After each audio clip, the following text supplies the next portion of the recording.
Posse Packer Nation.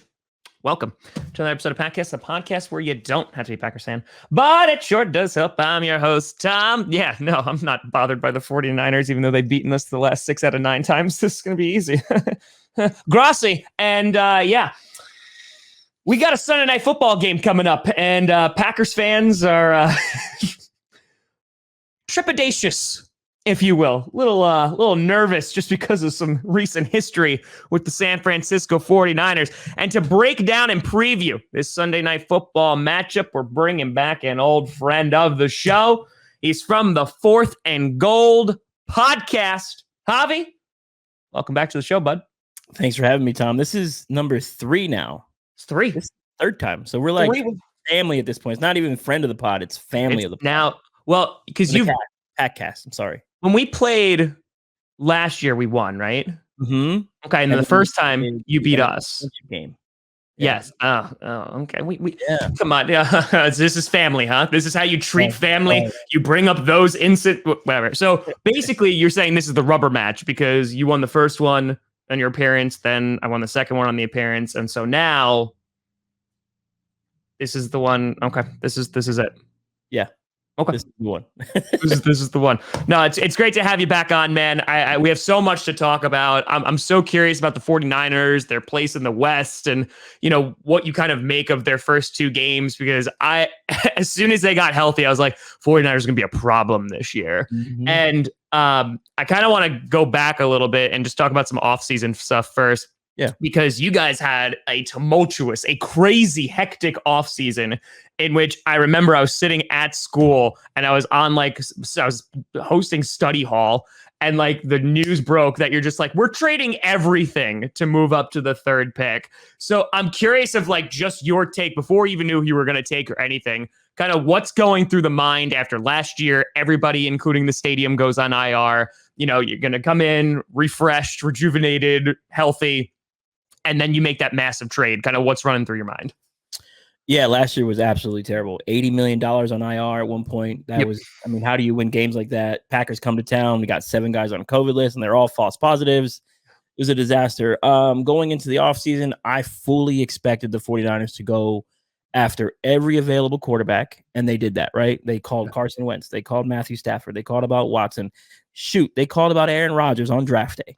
So that tells you exactly how they feel about their current quarterback situation or their current starter right now. Yes, he's still starting, but I don't know how much time is left on that. When the trade happened, I had heard about the trade. I want to say it was about mid-February. I had got a text from a buddy of mine. It's like, hey, Miami and the 49ers are talking about swapping picks. I was like, okay, here we go. So on my show, it was all Justin Fields, Trey Lance, never the other guy. We don't even bring that guy's name up anymore. But your fan base loved Mac Jones, Javi. They loved him so much. Man, that was yeah. I got to see him in person at the Senior Bowl. I'm not trying to disrespect the guy, but there was nothing about him that screamed franchise quarterback or that much better than our current situation with Jimmy Garoppolo as a passer. Or at least pick him up with the 3rd overall pick, right? Yeah, at 12, I could have lived with it. At 30 or 39 or whatever it was in the 2nd round, I could have lived with that even more. Sure. At the 3rd overall pick, you swing for upside, you swing for the fences, you go with a Justin Fields or a Trey Lance in that situation. And they did that. I was on the Fields train. I still am. I think Fields is probably the best of the group. But Lance is in the best situation. So we'll get there eventually with Lance and this 49ers offense. But it's just been kind of awkward so far. You have this weird tension between Jimmy and Trey. Jimmy's on KMBR, the radio station in California, saying, it was hard for him to cheer on that touchdown that Trey Lance threw in Detroit, literally snipes the touchdown from him. This is not fantasy football where your running backs do that. Quarterbacks, that's odd, right? And then that's interesting because the whole camp thing, it seemed like everything that Jimmy G said, it was like, oh, we're getting along real well and doing all this stuff. Oh yeah, I didn't hear about those comments. Yeah, that's kind of awkward. Just a bit. Mark Sanchez said it on the broadcast of the Detroit game. He's like, that's got to be a tough hug for Jimmy Garoppolo to give. And the KMBR folks, the guys in the radio in California, were like, Jimmy, what do you think of these comments? And he said, yeah, Mark isn't wrong about that. So it was just like, and then, he proceeded to kind of work his way out of that comment. Sure. But he also said, I know who's in the locker room that has my back on these type of situations. So it's just You are screaming QB controversy without your head coach even saying it, and then 1,000,000%. Yeah, so it's like, all right, man, we get it. But I will say Jimmy Garoppolo, other than that one comment, he's been professional all the way through. Like he's doing a much better job than Aaron Rodgers did, right? Aaron was grumpy the entire time, and he made it very clear. However, I don't blame him. He had an MVP year. They went to the NFC Championship game, and then you go take a quarterback without calling him. That doesn't make sense to me. But as far as the Niners go off-season wise, what's frustrating the most is the draft so far. Not one of the top 3 picks has contributed yet in 2 games. Sure. And that's frustrating. But the back end has, Commodore Lenore, Elijah Mitchell, Hufanga, they've done okay on the back end. See, that's the thing, though. I feel like, Zach Wilson has really contributed a lot to opposing defenses, and he's done a really, really nice job at really developing those corner talents and helping out those secondaries. So, he's just helping different positions. But I mean, that's the Jets. So he has 2 touchdowns to Winfield, or who was it? He has 2 touchdowns to somebody, and then has one in the end, like to his own team. It's just really weird. Yeah. Poor Zach. It's fine. He's on the Jets. Well, and that's the thing too. Like, you obviously have some ties with the Jets now, with some people departing. Is that a concern? Jets get their brand spanking new head coach, ripped right from the 49ers, has done well for you. Like, going into this season, like, is that something that's on the back of your mind of like, oh crap, we're going to work in a new franchise QB, everyone's coming back healthy. Like, is it maybe we'll take a step back, or is it kind of not even? To me, I thought defensively we might take a step back, right? Because we lack that corner. Last time the Niners went to the Super Bowl, they had a Richard Sherman who wasn't Legion of Boom Richard Sherman, but he was good enough to shut down 1/3 of his field, right? Still, and whether that's out of respect or he's just much smarter than the quarterback, whatever that is. And then the other 2/3 you can kind of manage. Right now, the Niners have a rookie, and then Emmanuel Mosley, and then behind them are 2 vets, Drake Kirkpatrick and Josh Norman. And that's those things don't excite me, right? But if you have those 2 guys as veteran backups, I guess you're okay. Losing Jason Verrett was a big loss. Jimmy Ward is playing at an outstanding level. I think what's missing the most is really the DeForest Buckner of the group, right? That guy who's going to take up 2 or 3 guys. Yeah. But Kinlaw is healthy now, so we'll see how that looks. Defensively, I thought there would be a slight regression, and we're going to need more from the offense. But D'Amico Ryans is still learning. Like I mentioned, he has the keys to a Ferrari on this defense, because you still have Fred Warner, you still have Nick Bosa, you still got D Ford, and then the defensive line overall is about 9 or 10 deep, so you can rotate plenty of people. So D'Amico, here you have the keys to the car. Don't wreck it. So far, he hasn't wrecked it. Yeah. I just think the injuries to Verrett and Greenlaw may hurt them long term. Now, you just mentioned something that Packers fans might just be a little bit confused about, so I just wanted to clear that up. You said defensive line. What is that position? Something the Packers don't have. Okay, I just wanted to make sure, because we have Kenny Clark, and like I know he's on there, but there's not much else that's going on. What's going on there? So, in terms of how you guys have played your first 2 games, you go to Detroit, you're up big, and I would like you to actually settle this for me. 4th quarter, guys like Verrett go out, right? Is it garbage time that didn't mean anything, or did the Lions actually, in your opinion, like come back and actually make that game way too close? I think it's a little bit of both. Injuries played a factor. Kyle Shanahan got scared, started pulling guys, which was an issue. I think the game should have been over at the 6-minute mark. Jimmy Garoppolo hits a 3rd and 4, and that game's completely over. Yeah, he misses that throw, and Debo drops it. So there's multifaceted on that answer. I think you saw more of a complete effort versus Philadelphia, right? The defense was much better versus a mobile quarterback than expected. The secondary played very well. Defensive line was well. First game, Dre Greenlaw and Fred Warner had some miscues.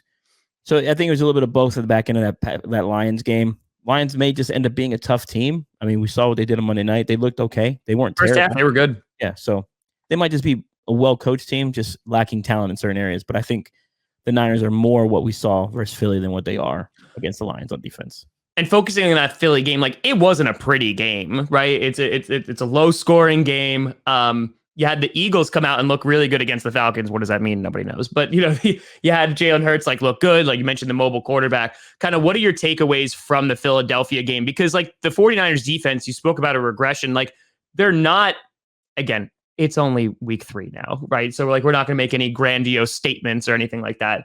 But like, how do you feel about this defense thus far? Deebo Samuel's like coming in clutch. I think he's leading the league in receiving yards, if I'm not mistaken. Kind of how do you feel about the defense? And then looking at the offense, like under Jimmy G, like how do you feel they've done over the past 2 games? Defensively, they've done well. Offensively is where my concern is. The defense for the Eagles outside of the defensive line is pretty suspect. Secondary linebackers, and you couldn't get George Kittle more than 4 targets. You couldn't get Ayuk more than 2 targets. Jimmy Garoppolo is missing throws that he shouldn't be missing. So glad I drafted Ayuk.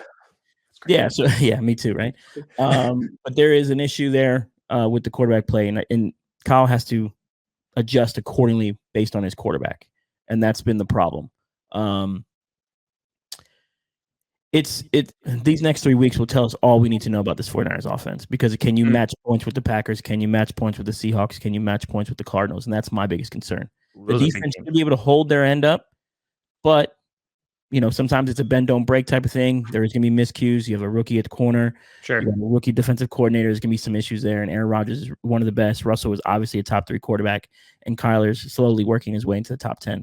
So it just makes things very difficult. Jimmy Garoppolo has to be better. And to me, I'm just ready to move on, to be honest with you. Oof. Just get the kid out there. What are we wasting time for at this point? Literally nothing that I watched against the Eagles, Trey Lance couldn't do as far as a passer goes. So are you of the mindset, okay, so if you put Trey Lance in, are you willing to like have those growing pains like all rookie QBs do? And you're like, you know what, listen, like we might not even be in like playoff contention if we throw him in there. Or are you willing to say like, hey, put Jimmy G out there until he legitimately starts failing and then you work in Trey Lance? Like kind of what method are you like subscribing to, if any? I think I'm in the middle, right? Like, yes, I think Lance could do what Jimmy Garoppolo is doing as far as a passer goes. Lance gives you the element of the run and the threat of the run. But at the same time, as long as Jimmy's still winning games, it's hard to pull him. I just don't, on tape, you just don't see anything that's super flashy of, hey, Jimmy Garoppolo's a $26 million quarterback. Like that just doesn't, the production versus the pay doesn't match up. So I'm ready to pull the plug and rip the Band-Aid off, because I think Kyle can give Lance a lot of easy throws the way he creates for Jimmy Garoppolo. Yeah. And, I thought the opening 2 weeks would have been a really soft landing spot for Lance to play. I was wrong in the Eagles one, but Detroit, I think Lance could have done everything Jimmy Garoppolo did in that game. So it's just, it's tough. The thing with Lance, he hasn't played. That's it. Yeah. You need to give him reps. The only way he's going to improve is giving him reps. I don't subscribe to this is Alex Smith and Mahomes. This is Brett Favre and Aaron Rodgers. Like, no, this is not that case. Trey Lance is in the best situation of all the rookie quarterbacks. Sure. Yeah. Let him play. Let him play. I think you talked about like soft landing spots. One of the things that makes a rookie QB's job significantly easier is running backs. And coming into this year, especially looking at the preseason, I was like, oh crap. Like I'm watching Raheem Mostert run and I'm getting flashbacks. I'm like, this is going to be a problem. You look at Trey Lance, like I can imagine if you have all of your running backs healthy and you have a QB that can be mobile, like the playbook is just busted wide open and you could just run a ton of stuff. And looking right now at the state of the running back room right now, it's rough. You've lost 4 or 5. I think it's technically 5. 17. It's something like that. Running backs at this point. And you have Jimmy G, who doesn't have the luxury of like relying really on, a veteran running back that can hand back until you guys call up Frank Gore again. Yeah. When you are losing that many in one position in the beginning of the season, how does that kind of change your overview on how like the 49ers offense is going to function? It doesn't give me much confidence in how the offense is going to function, because Raheem Mostert provides them with this stretch of the outside zone, right? If you can stretch the outside zone the way Aaron Jones does, you allows those bootlegs that Aaron Rodgers can do. It's the same offense. Jimmy Garoppolo is primarily a passer who's going to hit the middle of the field. When you shut down the outside zone and you can't use those bootlegs, you're asking Jimmy Garoppolo to make throws that he consistently misses. And those are those 7-yard, 8, 9, 10-yard out routes. Anything past 15 yards, it comes into question. So the run game is vital. Now, the Niners should have Elijah Mitchell and Trey Sermon this week. So they should be okay. But Raheem Mostert is a huge loss for this team. Huge loss. I mean, you know that firsthand. We've seen it. And every team in the league's seen it, the back end of the 2019 season, what his value is, and then early on in 2020. So it's tough. Yeah. And considering that you mentioned you're going to be going up against those opponents soon, you're in a division which is, in my opinion, the best division in football, right? In which you have potentially 4 playoff contenders, in which the fact that like the Seahawks lost in overtime against the Titans, they're at the bottom of the barrel. It's crazy to me just how much talent. And you look at the Cardinals, who I thought would be like the weakest of the division, right? Got lucky kind of in week 2 a little bit. But I'm curious of looking at your division right now. How do you see that division playing out? Who do you see as being the toughest team that you're going to have to go against? Like, is it Matthew Stafford and the Rams? Are you looking still at the Seahawks, or is it like the newcomers and the Cardinals? To me, it's always going to be Seattle. Seattle's always going to give us trouble. Russell's going to be that guy, regardless of their defensive woes. And, Pete Carroll hating Russell Wilson throwing the ball so much. I think that's going to be the toughest matchup. The Rams are going to be good. I mean, we've seen it. They look great. Matthew Stafford is probably going to be an MVP candidate this year. You're probably happy he's out of Detroit. I'm just happy for him, honestly, because I was sad to see. He's such a great player. He's such a great dude. I'm just happy you don't have to suffer anymore in Detroit. Yeah. So in Arizona, I don't believe in them completely yet. Vance Joseph doesn't do it for me as a defensive coordinator. I do like their secondary. Kyler's dangerous. To me, it's a quarterback league, and the Niners have the worst quarterback room in the division. And that's everyone will agree with that. We don't know what Trey Lance is, and we know what Jimmy Garoppolo is. Would you take Jimmy over any of those other 3 guys? The answer is no. Right? So that's the debate in Niner land. Like, hey, can we win the division? We can probably win the division, but we need an increase in Jimmy Garoppolo's productivity, at least 10 to 15%. Like if this was a Madden score and Jimmy's a 78, we need him to be an 85. Yeah. Like that's what we need. And we'll see if we can get that from him. I don't think we will. So we're going to need more out of Trey Lance, or we're going to need Trey Lance eventually. And I think the change happens right around the week 7 mark against the Colts. I was just about to ask. All right. So you're thinking like it's going to happen sooner rather than later that they're going to pull him. And before we jump into the specifics of Sunday night's game, kind of looking at the overview with the team the way it is now. So you could look at it 2 ways. You could look at it with Jimmy Garoppolo, and then you could look at it with the eventual like Trey Lance. Do you think that right this second, with the injuries, with the QB situation the way that it is, like, do you think the 49ers are still like a very, obvious playoff contender? Or do you think that it's going to kind of be like, hey, we're going to have to like get in like second in the division, third in division, et cetera? I think they can compete for second division right now as constructed. As long as they kind of remain relatively healthy, they should be able to do that. Super Bowl contender, I'm not there yet. I think they can win 10, 11 games. Anything outside of that to me is a bonus. When you have 3 out of 4 losing seasons, making the playoffs 2 out of 3 years is ideal. Yeah, so that's a plus. I think they have enough talent to do it and get to the playoffs. And looking ahead at Sunday night, so I mentioned it at the beginning of the show. Packers fans are nervous. I mean, like this is one of the ones that like as soon as like the schedule came out, I was like, crap. Like this is it's gonna be tough because you guys play us tough. Yeah. It just seems like every single time you have our number. Going in with the lack of running backs, with Jimmy Garoppolo, who's there, I'm still like very nervous about this game, and especially the first half of the Lions game and definitely the entirety of the Saints game, we were unable to put any pressure on the quarterback whatsoever. And coming into this game, you have a good offensive line, and we are lacking David Bakhtiari, which the O-line has been pretty good still, like for the most part. Elton Jenkins is a phenomenal player. He's been doing real well at left tackle. How do you see like this game shaking out as is? Like, do you think that this is a 49ers game that they run away with? Do you think that it's a very competitive game? What are you looking at? Niners haven't allowed a sack in 2 games. The Packers didn't have a sack in 2 games. I'm looking at the missing part of Zadarius Smith in this game. And I'm like, Yeah. I'm gonna attack that side of the defense a lot. I don't think it's a runaway game. I think the Niners can pull this game out. I have a 6-point win. I think the spread right now is 3.5. I think the Niners can pull this out by 6. It's not going to be 37-8 or 37-17. Like, that's not happening again. I don't think that's the case. I think we said the exact same thing for the NFC Championship game. It's not going to be a repeat of what we saw earlier in the season. Then it was a blowout, and it was like, well, this was fun. I don't think either one of us foresaw a explosion in the run game like that. So that's fair. But I think the Niners have been able to keep Jimmy Garoppolo relatively clean. I'm not super high on Kevin King. Like, I love Jair Alexander. Wait, you're not? Everyone in Green Bay loves Kevin King. I don't know what you're talking about, Javi. Like, have you seen his PFF grades? They're phenomenal. Yeah, I'm going to dig into that tonight. But I think Niners should win this game. I think it's probably like a 30-24 type game, 30-23. You know what I mean? I think the Niners can pull this game out because they can still run the ball effectively. Then now it's, I think the Niners are going to want some get back after last season, having to play that game with all those false positives. Yeah. But yeah, I think the Niners can pull this one out. If they don't, then they don't. But this is a playoff game. This is a playoff seeding game. This matters. This game actually matters in the full spectrum of the 17-game season. So you need to get this one.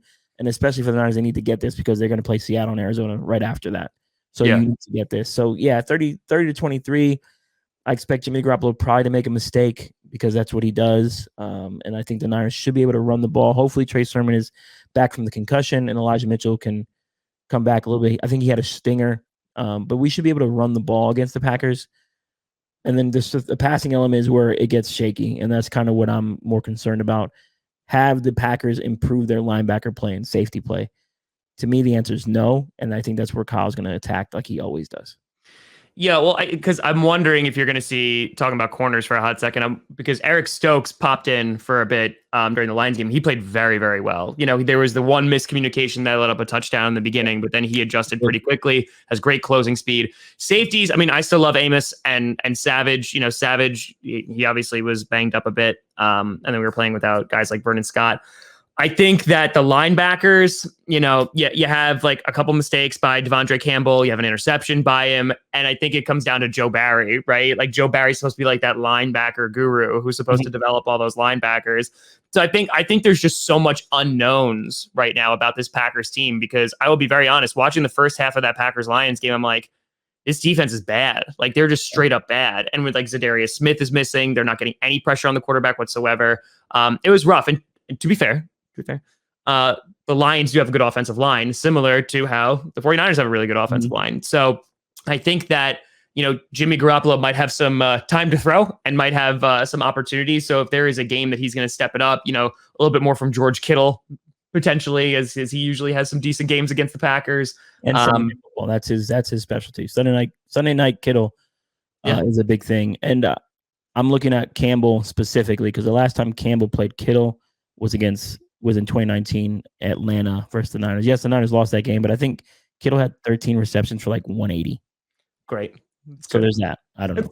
So there's that. It's just a little nugget of information right there. Yeah, I think it's going to be a hard-fought game. I think the Packers can win it. I think it just depends on what Packers team shows up. If it's the second half Packers, then I feel a lot more confident in that we're going to be able to keep it close and potentially pull it out. But you're 100% right. Like, this is a big game. I know it's a long season, but this is one of those things that is going to impact the playoff picture down the road. And I think that right now, the media is destroying the Packers because you had the blowout that was in week 1 after all that offseason stuff. And then they beat the Lions. And it's just well, it's just the Lions. This, if the Packers are able to take down the 49ers, it'll quiet people for 5 seconds maybe. Because similar to you, we have the Steelers next. That's not going to be a walk in the park. Yeah, no. These early schedules are tough for some of these teams. The back ends are a little bit easier. Yeah. The Packers, it's Aaron Rodgers, man. It's Aaron Rodgers. He's still, and Devontae Adams is breathing, right? He is still walking this earth. That is a dangerous duo. I really like Tanyan. And of course, Aaron Jones gave me my fantasy win this week. Thank you, the fantasy gods. I needed that one. But yeah, the Packers are absolutely dangerous. I think what the biggest thing is, Bakhtiari is a huge piece, and Za'Darius are huge pieces. Those are really big losses for them. And even when Bakhtiari was healthy, Bosa had his way. So I like to see what Elton Jenkins looks like out there. I'm very curious to see that matchup. That's gonna be a lot of fun to watch. Fun. And then of course, Mike McGlinchey doesn't have to worry about Za'Darius Smith this week, so that's a plus. Yeah. It sucks for you guys. I was hoping he'd be healthy this year. Unfortunately he's not. So I enjoy Za'Darius very much. Yeah. I mean, listen, we might just see this matchup in the playoffs once again, and then I can just get nervous all over again. So we'll be nervous. That's it. But Javi, buddy, I appreciate you coming on the show, breaking down the Sunday night football matchup. I wish you luck for the rest of the season. Of course, just not on Sunday. Okay. But it'll be interesting to see what happens in the West and see how many teams wind up coming out of there in a stacked division. But Javi, where can people find you and all the things that you do? Yeah, as always, you can find me on Twitter at JavierVeg_. And then, of course, just check out the podcast at 4th and Goal Podcast. Subscribe, rate, review. Make sure you guys support Tommy. The man is working his butt off. That's it, baby. That's it. We're out here. Yeah, out here. But, ladies and gentlemen, thank you so much for watching. I'm Tom Grossi.